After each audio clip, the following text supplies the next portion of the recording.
L'assalto all'oro era stato studiato nei minimi dettagli. La gang dei serbi aveva stabilito ora e giorno. Aveva rubato un Audi e 4 banditi erano pronti ad entrare in azione. Sono le 9:15 del mattino quando in centro, ad Arzignano, 3 rapinatori scendono dall'auto, uno resta di palo. Sono armati con un'ascia e una pistola giocattolo nascoste nel baule dell'auto, rubata sulla Riviera Berica il 5 luglio.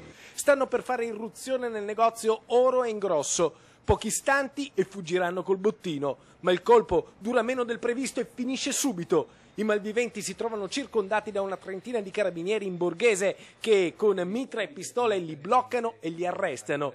Chi vive e lavora in via Grifo assiste al blitz improvviso. Io sono andato fuori a vedere e c'erano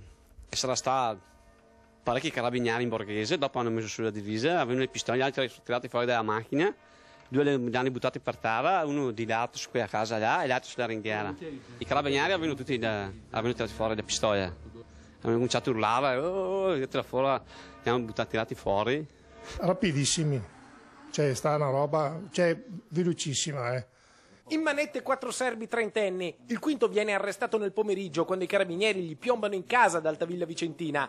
Ivan Tasic, 34 anni, è considerato la mente, l'organizzatore del colpo. Stamattina non era presente, non faceva parte del comando criminale, ma è stato notato fare un sopralluogo insieme agli altri complici il giorno prima.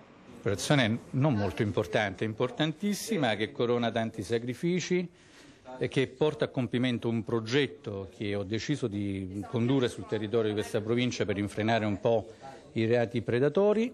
L'indagine dei carabinieri nasce da una serie di furti e rapine messe a segno in tutto il Vicentino. I militari hanno cominciato a controllare tutte le auto rubate che, una volta individuate, sono state seguite.